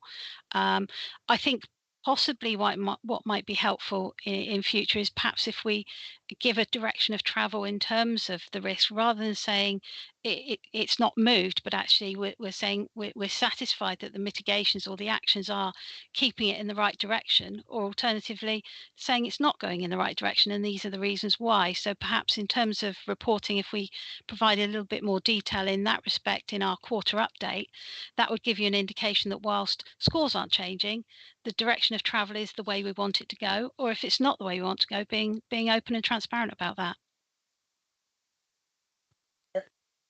Thank you for that. I think that exhausts the questions and queries. Can I have somebody to propose accepting the report? Somebody to second it. So Councillor Cowaite proposing, Councillor Castle, your second. So we've accepted. Oh, Councillor Cox, you had a comment. Sorry. I'm on my own up here. I even gave you notice beforehand that I wanted to talk on this, but sorry, I don't for a minute think or suggest that I'm an expert in this risk management. And however, I have been on a course. So, and I went on a course last week, and as a result of that course, I did send an email to a number of people, including the CEO, the leader, the Section 1.5 officer, and Nigel, about this. And my feeling, having been on that course, is that we're not taking this seriously enough. And actually, as a result of that, the movement across the 4 years was added. I've noticed that's been updated. I still don't think that gives enough of a dashboard, because what I was suggesting in my email was that we need a better dashboard so that people can easily understand it at a glance as to what's actually going on. And I think that would help members of this committee and other committees and members generally to understand where we're going. The other item I mentioned is that I couldn't find where our appetite for risk was. And it's very important that we understand what our appetite for risk is as a council, not just as an overall council, but actually within each department, because the appetite for risk will naturally be very different between, for instance, children's services and commercial operations. And I think, you know, we as councillors need to understand that, as well as officers. I did feel that we need to name people. I know it's got the officers' titles on there, but I did feel that we actually need to name those officers. But I also think we need to add a cabinet member so that they're buying into this as well. Because at no point have I noticed, anyway, that the cabinet, debates these things, debates risk management. And so I do feel as that needs to be woven into our thinking on a monthly basis. One of the items I also pointed out was the red. If you look through that, we are wholly red in nature. And one of the things that I was told on this course, at least this is the LGA course, was that you shouldn't have red, and yet we're covered in red. Now either we are teetering on the edge, and in some respects we might be, but I don't believe as a council we're that bad, and therefore I think we need to have a review, as Councillor Tarling said, of that, of where we are in that, and what these mitigation structures are. One thing I took particular offence at was that our target point was in red as well. We're not even targeting to get into amber or green, and surely we must be targeting to reduce our risk down to more lower levels of risk, down to amber, down to green. So those are the points I wanted to make, and you know, I feel that we need to have a more serious talk about this, and I welcome the fact that what Fiona was saying about that it is in the process of being reviewed. I think that needs to be reviewed with members as well as within the officer corps. Thank you for that contribution. Can I suggest that the two of you, if you haven't already, you know, open up a dialogue directly, you know, with some of your observations or comments, because, you know, from your professional viewpoint, flagging up risks in another sphere, you know, I think that would be useful contribution. So, you know, outside this meeting, I think the two of you should share notes, as it were. So we've got a proposal seconded to accept. Councillor Beasley. Chairman, just an observation. I mean, we've heard from Councillor Cox some criticism, and I certainly agree with most of what he's said. But he is the portfolio holder. So ultimately, as the member responsible, it is his report, and it's for him to modify or improve risk management as he sees fit through his portfolio. That's how the cabinet system works. And if it's a matter also of then wanting a higher profile within the cabinet itself as a member of the cabinet, and the finance portfolio is arguably the most important of those portfolios, it's for him to make sure that happens. So I think perhaps this is a bit behind the curve in the sense that these things should be happening anyway, and the portfolio holder should be taking the lead on it. In the finance portfolio, that is probably more important to be done than in any other portfolio, in my experience. Okay, Councillor, I completely very quickly. Then we move so on. I do what I'm saying. I completely accept that. I only went on the course last week, so give me a chance, and I will do what I can. Thank you. I'm sure Councillor Cox didn't need a course in the first place. Okay. Is unanimous that we note and accept the report, is there? Thank you. Oh, sorry, is unanimous that we accept the report? Thank you. Moving on to what is item 10, but used to be item 9 on the agenda, page 77, those picking up the pages on the screen. This is the appointment of independent co-opted members to Audit and Governance Committee.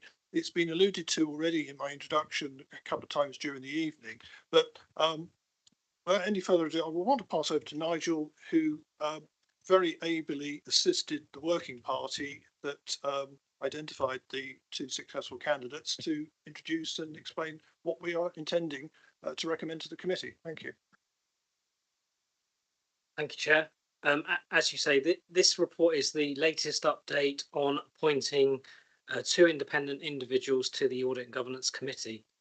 And subject to your approval tonight, it will then formally go on to full council for recommendation. That will result in the two appointed people joining our next Audit and Governance Committee as formal co-opted independent members.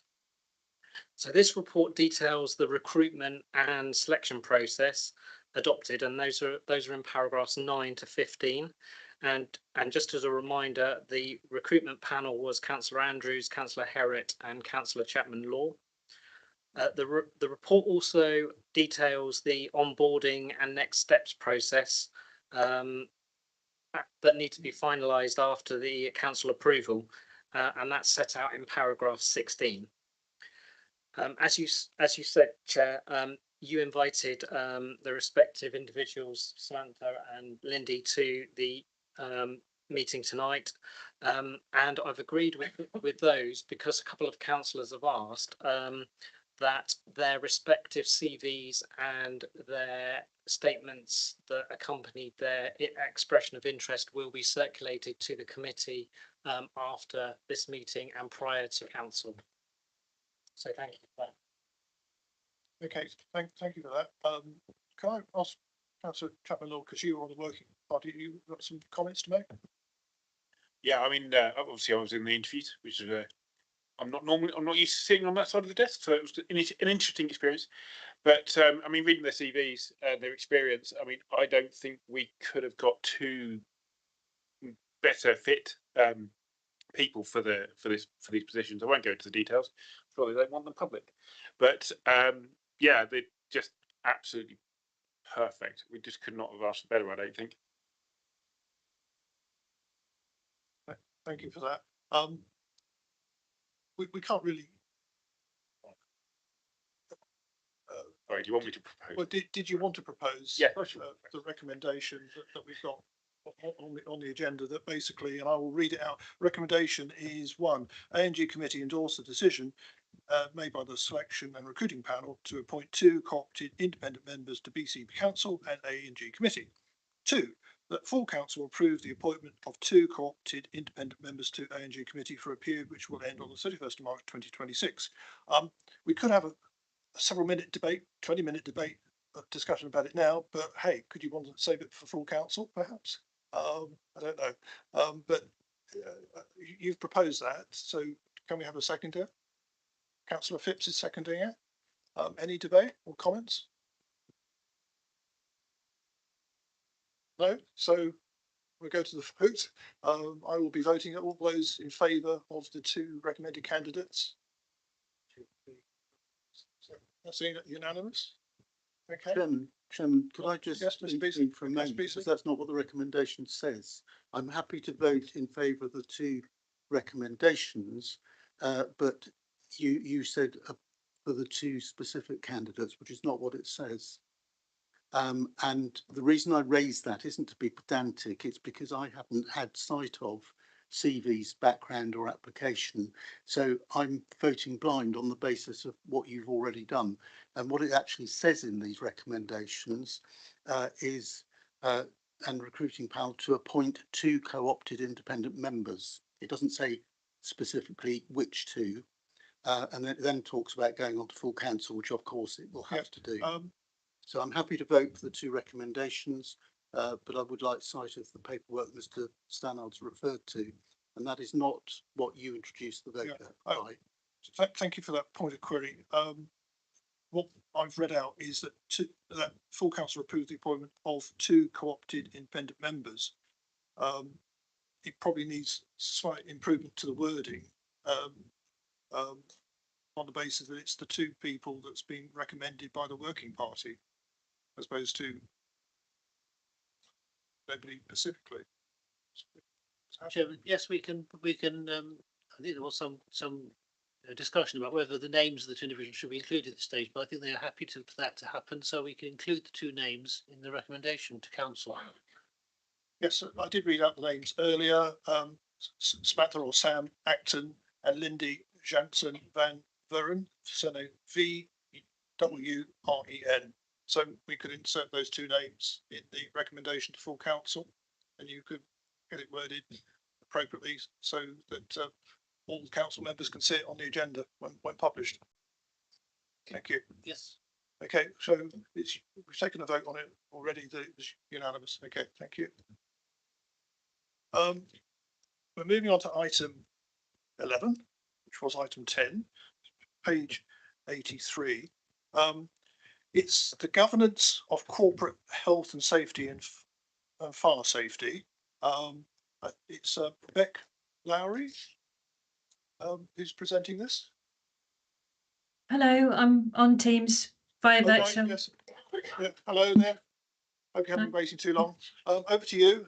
If you could present your report to us on health and safety and fire safety, please. Thank you, Chair. and evening, everyone. Ongoing governance arrangements continue for corporate health and safety. The Health and Safety and Fire Safety Board continue to meet quarterly. It has been historically chaired by the Chief Executive in the past. There's a view to changing that to the Corporate Director of Wellbeing going forwards, or the most appropriate person to stand in for the Chief Executive. Governance arrangements continue to work well. Operationally, we are under-resourced currently within the corporate health and safety team. We are an advisor down at the moment, which will impact the speed of some of the delivery of our health and safety services. That's not to say that we're not operating safely. We're just operating safely at quite a reduced speed, unfortunately. We have visited to date 3 of our maintained schools. We have undertaken a safer school inspection. It's basically a health and safety audit, but to make it less daunting for schools, we've changed it to a safer school inspection. The document covers all aspects of health and safety, and so we'll be working with our colleagues in FM facilities management to ensure that ongoing compliance within the schools continue. We're also working with colleagues in people and culture to work on a health surveillance programme to identify colleagues that are exposed to occupational workplace hazards within their activities. That will include reviewing all the role profiles and linking them to the Dynamics F&O system to ensure a really robust health surveillance programme. We're working through our health safety training plan, making sure that all of our essential health and safety training is delivered to colleagues. This year we've included water safety awareness for colleagues working within 3 metres of the water's edge. This is for inland water. Other essential health and safety training, such as manual handling, conflict resolution and personal safety training, first aid, all continues to run as usual. And we also provide ongoing support to the events team, doing health and safety walkarounds. We've undertaken a massive piece of work working towards a single supplier for lone working devices, either a device or a telephone app solution, encouraging stakeholders to ensure that their risk assessments are up to date and identifying people that are would benefit from a lone working solution so they can be transitioned effectively to a new supplier. Our incident and near miss reporting system is going well. We're looking to add an adverse event option to report to. We currently have the option to report accidents and near misses. The adverse event option will include violent and threatening behaviour, verbal abuse and medical conditions, which makes it a bit clearer to colleagues, hopefully to encourage reporting. Work continues on the cautionary contact system. This is being worked on by our in-house IT team. Legacy systems continue to be in use. It is quite a large piece of work. They effectively work well, but they're just quite cumbersome administratively. Policies and procedures update. Work continues. We're constantly updating policies and procedures, following feedback from colleagues, incidents that have been reported. And we've also just released a corporate stress risk assessment. So we're encouraging colleagues to read that, and that's been produced in line with the engagement survey. We have had the improvement notices which were reported to the last Audit and Governance Committee last year, which have been complied with. Since then, we had another improvement notice for work that was undertaken by Seascape, which has also been complied with no further action. Health and safety executive inspectors visited a maintained school last year in December. So we're continued to work with the schools on the management of asbestos. And the HSE also visited the Nuffield Household Waste and Recycling Centre last month. They looked at various aspects, well, virtually every aspect of health and safety within the recycling centre. There'll be no further action there. Not included in the report was that there was also a small fire during that time of their visit, but the colleagues at the centre managed that well, and the HSE were happy with all the actions. We also had an anonymous complaint made to the HSE concerning golf balls leaving one of our golf courses. Colleagues within the council provided information to mitigate the risk on that to the HSE, and they were satisfied that appropriate control measures were being suitably applied. So that's the end of the health and safety section. If anyone has any questions. I've got no indication, so you can press on with the fire section, please. I'm not sure if Simon, my colleague in FM, is presenting the fire section.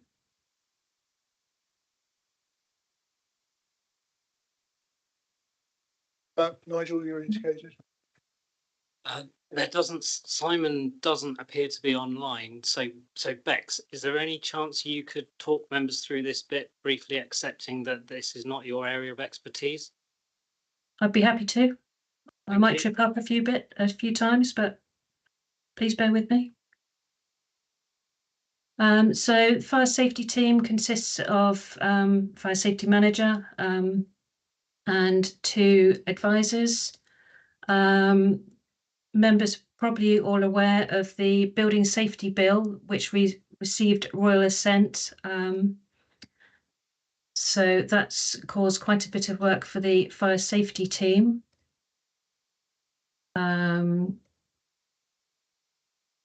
They continue to provide information, instruction and training to local fire safety coordinators.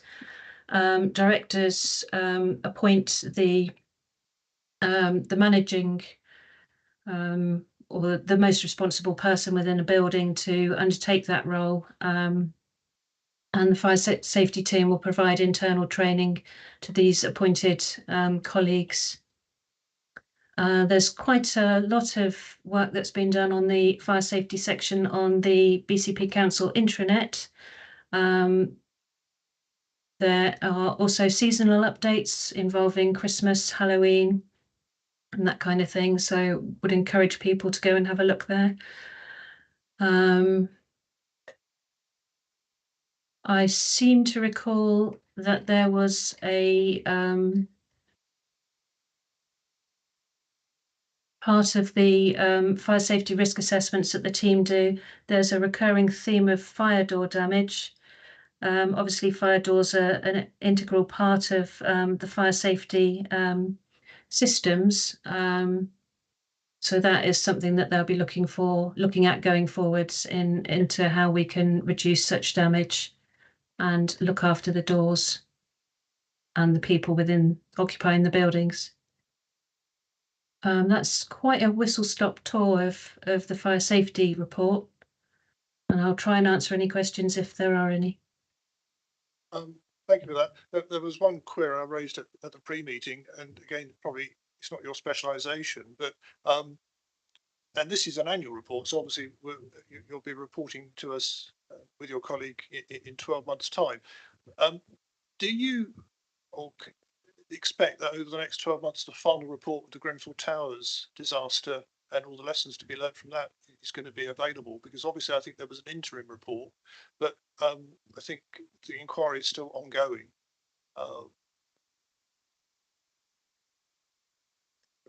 Councillor Tarling's indicated that he may know from his own knowledge what's happening on that. Sorry, Chair. I don't know exactly what was we talk about the Hackett report. I don't actually know where that is at the moment, except for the fact that the bill has come out in response to obviously the Grenfell incident. I had a separate question was regarding the responsible person for fire safety in the building. My experience of working with schools in local authorities for a long time, it was a responsibility that was given usually to somebody like a deputy head teacher in school without any training. And my experience of going into schools and other public buildings, because I've worked most of my life in the public construction sector, is that people are given responsibility without training. I would like to see that in the next report, not for this one, I appreciate that the officer responsible isn't here at the moment, that we have an indication of a RACI matrix, a responsible, accountable, consulted, informed matrix of who the responsible people are for each building that we operate, or groups of building, and that person has received the appropriate training for that role that they're given. I appreciate that there's new regulations that have come in since the Fire Safety Reform Order. The Building Safety Act is one, and that by number that we can ensure that we have a certain amount of compliance in fire safety training. Thank you. That was it. Okay. Can you take that on board and report that back to your colleague, please? Yes. Councillor Beasley, you've got a question? Thank you, Chairman. Well, could I ask the officer, Ms. Laurie, to repeat what she said at the very beginning of her presentation? I think it was before she started talking on the health and safety side, because I have some comments to make, which I think possibly pick up from what Councillor Tarling's been saying, and it concerns the responsibility being delegated from the Chief Executive to another officer. Could we perhaps hear that again? Yes. Can you repeat the first bit of your presentation, please, Bex? Sure. So the Health and Safety and Fire Safety Board meetings are usually chaired by the Chief Executive of BCP Council, and have recently been very well chaired by our Chief Operations Officer. Going forwards, we're looking to hold discussions as to the most appropriate officer to chair these meetings, whether that's the corporate director of wellbeing or another corporate director. That's to be determined. Thank you, Chairman. Well, I think we should be listening very, very carefully to what we're being asked to agree to this evening, and to be absolutely clear that we are happy to support that. And I say that because in the former Bournemouth Council, I don't know whether it was true in the former Poole Council or indeed Christchurch, we made a very conscious decision to elevate this responsibility upwards to the Chief Executive. And we did it for very clear reasons, because these are serious issues which need to be dealt with by the person at the top of the organisation. And if through this committee, and I think from what I'm reading in the recommendations, if through this committee we're being asked to agree that, it's not a full council decision, then we're making a very important decision.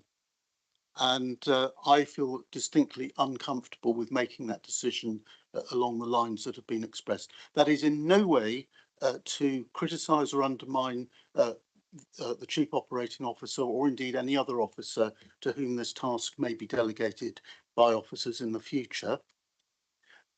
But I do not believe that it's something that should be delegated to anybody from the Chief Executive. For me, the responsibilities around fire and health and safety sit firmly at the very top of the organisation, and that is how it should be. And there are good and sustained reasons, I think, for that being the case, Chairman. If Chairman, you are minded, though, to support what has been proposed a moment ago by Ms. Laurie, then I do believe that it should be a separate recommendation in addition to the two that are currently in the paper, to give us the opportunity to be recorded as voting for or against that proposal. Thank you.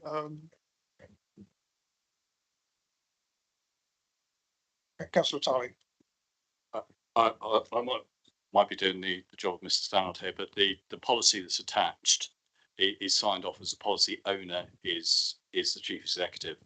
I'm just reading through most of your comments. I think I didn't see a proposal that authority was being delegated. I know the officer made mention that the chief executive may not be in all those meetings, and that he or she may delegate that to another director in meetings. But I didn't read that, and I do note that I'll just click through the policy, and the policy is, as I'd expect to see, signed off by the chief executive.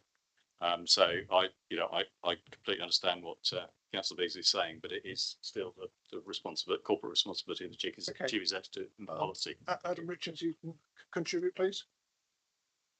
Thanks, Chair. I stand to be shot down on this one, but I don't think the recommendations are making an explicit recommendation in regards to that. I think they're referring to the governance framework, and I think, as the council has pointed out, that governance arrangements give the responsibility to the chief exec. Clearly, within the council's constitutions, there are delegations that the chief exec can make, and under that delegation and delegated authority of that, he is then assigning that to one of his corporate directors. Because clearly the chief exec needs to decide how he spends his time and what his priorities are and what he gets involved in, and clearly he can't do everything. So in that instance, I think he's exercising that delegation in line with that constitution. Okay, thank you for that clarification. So stand up.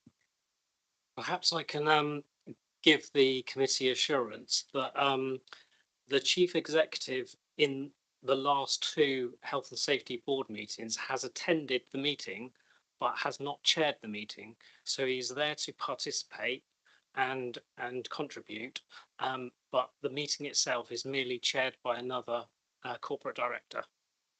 Thank you. Thank you very much. So we have drafted for you on page 83 the recommendation A. Audit and Governance Committee notes the continued progress in implementing the health and safety and fire safety governance arrangements and operational updates. B. Health and safety and fire safety ongoing governance arrangements updates continue to be reported annually to the A&G committee. Does somebody want to propose that, or does somebody want to propose that with an addition?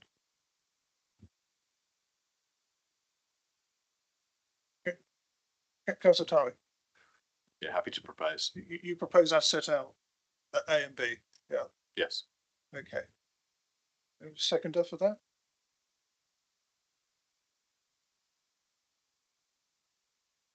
Claire? Okay. Can you put your hand up? Go on. You did. So have a show of hands on that. All in favour of as set out? 2, 3, 6, 7. Any against? Anything?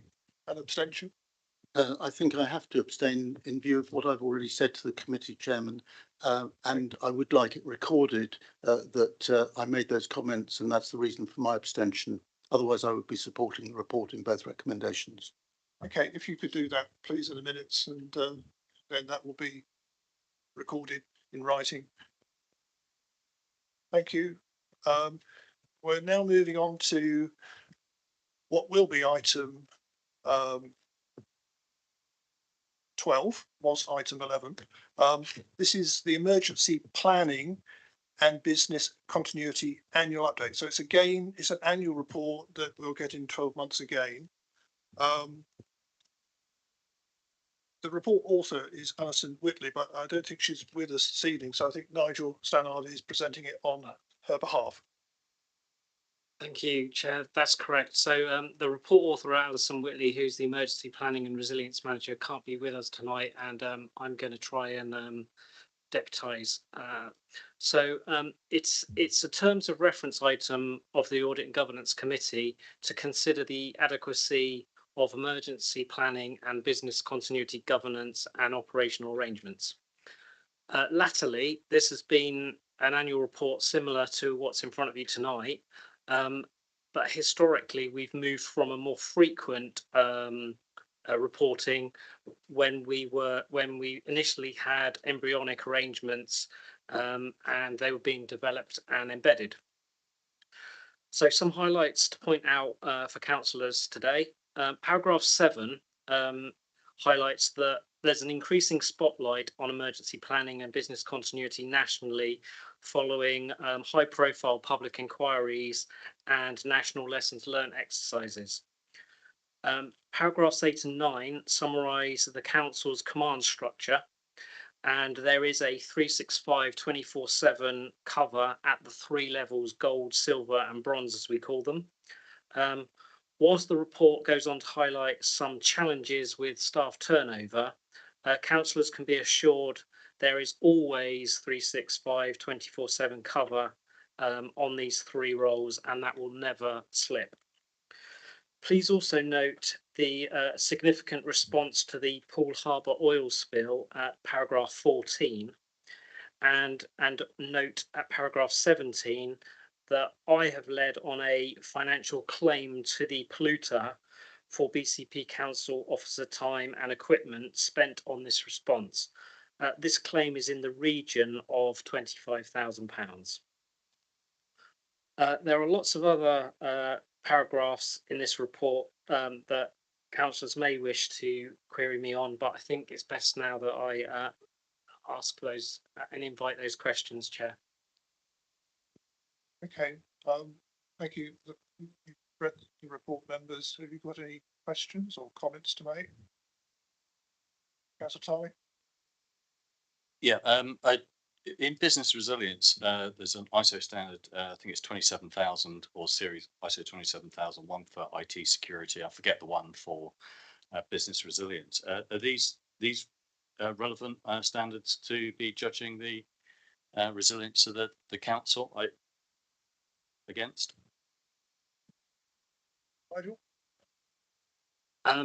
Councillor Tying, I don't know the answer to that question. Can I take it away and give you a written response?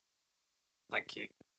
Thank you. Yes, I will send some information to. Yeah, I think without the report, also it's going to be difficult to do lots of questions here. So if other people have got some questions, they can email perhaps the report author.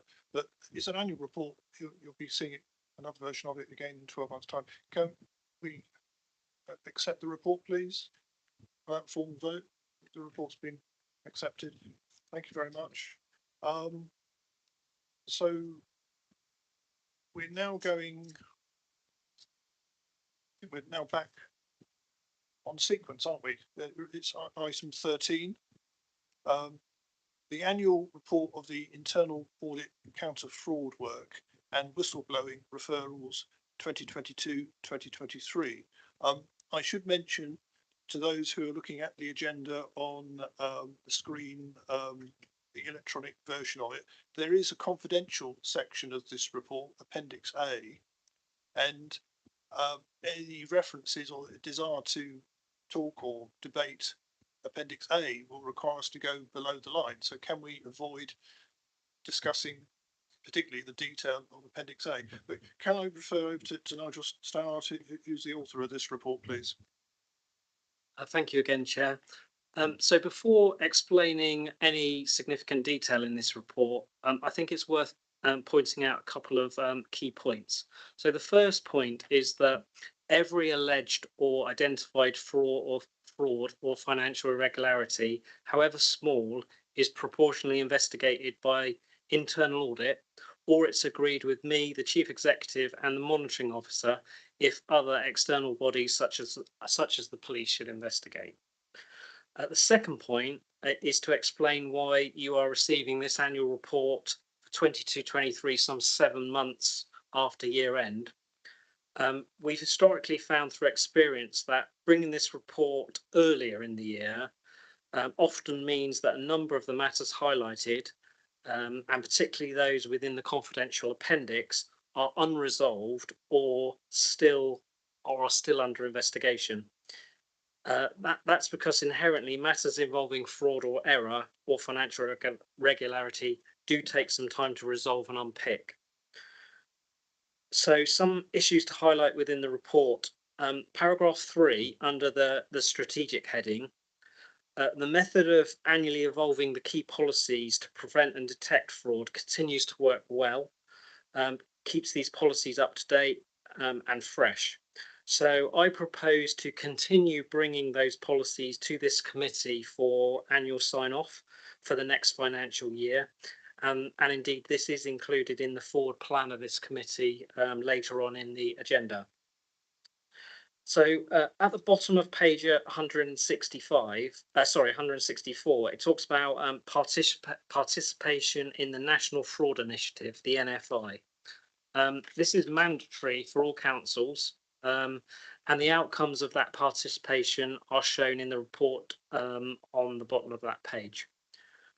Paragraph 4 and onwards, and on page 166, explains the business as usual ongoing counter fraud work we do routinely, and these are mainly in the housing area associated with tenancy fraud and right to buy. Paragraph 9 supplies you with a detail of our Transparency Code annual publication covering fraud that must be published on our website in that exact format. Before I ask for questions, can I remind, as Councillor Andrews has already said, that I can answer general questions on the report, but if you do have questions on Appendix A, we would need to drop below the line. I can, of course, alternatively answer any questions on specific cases offline via email or however you would like to communicate with me, whichever you prefer. So thank you, Chair. Thank you. I've just got one quick query which you can explain. When we talk about fraud, counter fraud, but we're principally talking about people who've tried to commit fraud against BCP Council, or overwhelmingly it's people who have been trying to commit fraud against us, like, I don't know, blue badge, incorrect use and things like that, is it?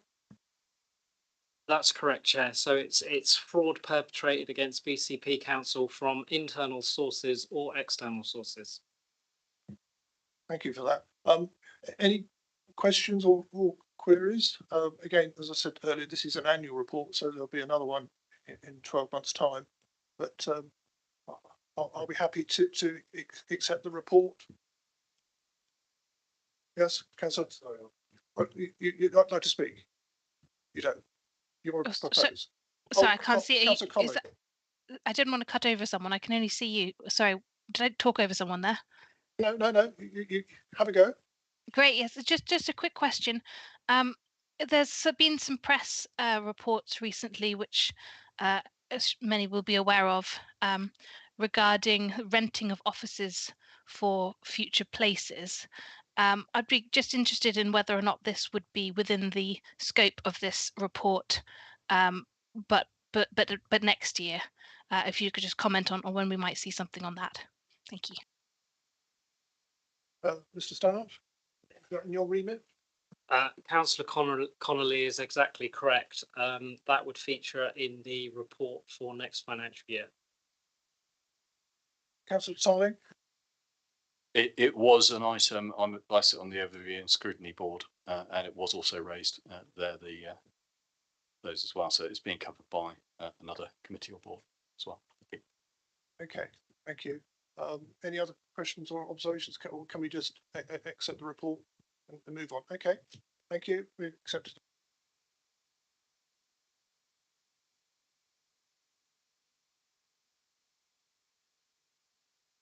I apologise. That's been accepted unanimously. That report, agenda item 13. So moving on to agenda item 14, forward plan. It's the refresh for 2023-2024 municipal year. Nigel, it's you again. Thank you. Thank you, Chair. So the Appendix A sets out the forward plan for the remaining parts of the financial year. Obviously, from what we've heard this evening, there is an adjustment to make on the 30th of November for a future discussion on Bayside. So we'll make that adjustment Chairman, you asked me to make the point to the committee that obviously we do have these extra meeting slots throughout the year, and it's all councillors' prerogative and in future independent members' prerogative to ask you through you, Chair, whether certain topics can feature if you want any deeper dives into any such areas. But we must be conscious of what our terms of reference are and make sure that it doesn't stray into overview and scrutiny territory. Thank you. Time permitting, on the 30th of November, if we do finish early, I think it might be useful because the majority of the committee here are new councillors, new to council work generally. If there might be a slot, or even if it's only half an hour, of some form of training, something which you think, because you're getting lots of emails with questions where you think, actually, why don't I address people collectively on that particular aspect? So it might be valuable. And I think, when I was on A&G a long time ago, when this council was formed in 2019, there were some meetings which are purely training of councillors. And I think it would be useful if there was some time, because we've got a scheduled meeting potentially on the 11th of January. I think that's another spare date as well, whether it might help the officers if they can address the committee and any other councillor wants to attend on some topical matter, which will perhaps help things proceed more smoothly in terms of understanding how the finances of this council work. Thank you, Chair. I can take that on board. What I will say is that questions that may come from a particular councillor on the committee outside of the formal setting, the answers will always be circulated to the whole committee and not just the councillor that asked them. And in terms of training, we've obviously had our basic induction training, if that's right. So I think I'm hearing you might want some training into specific topics, and Matt Filmer earlier on in the meeting is a good example where he was going to arrange some treasury management training, for example. I think it would be useful, and I don't know whether Adam Richard wants to contribute. The finances of this council at the moment are difficult, just to choose one word, and if the new councillors can particularly understand more about the finances and the auditing process of the same, it might help us to assist the officers in their work. So if there is some spare time in November or January, I think some form of training might be beneficial not only to me but to other people as well. But that's my observation. Has any other councillors got some comments to make reference to the forward plan? Mr. Richards. Chair, just to act as a reminder, as part of that formal induction training for members after May elections, we did a comprehensive finance training session, and if some members in the room attended, for those members that didn't, the videos are available online. And I think after they've been viewed, if you still need some specific or request in specific areas, then it would be useful to have a conversation, because then we can potentially tailor something to your need. As Nigel Stanley has already highlighted, I think Matt Filmer has been looking for a date for treasury management training for some time. So I think that's something that we can have a further conversation as to when that would be suitable for the committee to bring that forward, because that training package is already lined up with the external treasury management advisors to inform the committee. The other point I just highlight with regards to the 30th of November meeting, there is an item there in regards to the audit findings report for 21-22. And we did hear from the external auditor earlier that there is a little bit of concern about his ability to meet that kind of timeline because of the relationship with the Dorset pension fund auditors as part of that equation. So that one may need to move, but we can advise probably closer to the time. Yeah, right, makes sense. thank you for reminding us about that training session. It would be useful, probably not you, but if somebody could circulate the link to all members of the committee, even those who attended might want to listen to it again to, listen, having experienced 2 or 3 meetings, to link into what was said. So if you could find the link of that thing, that would circulate that, please. Yeah, I'll post that on the MS Team site that we've set up for audit and governance, which all of you except Councillor Armstrong, who will be tomorrow morning, will be in that team. So I'll post the link to that training in that team so you can get it. And after the 7th of November, can you let the independent persons have that link as well, perhaps? Thank you. Councillor Cox. Just a final and personal thing that I believe tomorrow is a big day for Councillor Connolly, so can we all wish her all the best tomorrow? That's Yes, very kind. yes. Okay. Thank you very much. Wish me luck. Yes. Best wishes for tomorrow. Okay. Thank you. Yes. So can we just formally accept the report on the forward plan with the comments that the officers have made about what may or may not appear on the next meeting? That one from grant sort of may slip to the 11th of January meeting. So that's accepted. And that is the closed meeting. There isn't anything else on the agenda. No hidden agenda item 15. So close the meeting, and that is about 22 minutes past 8. Thank you, people online, and good luck. Good health to everybody. Thank you.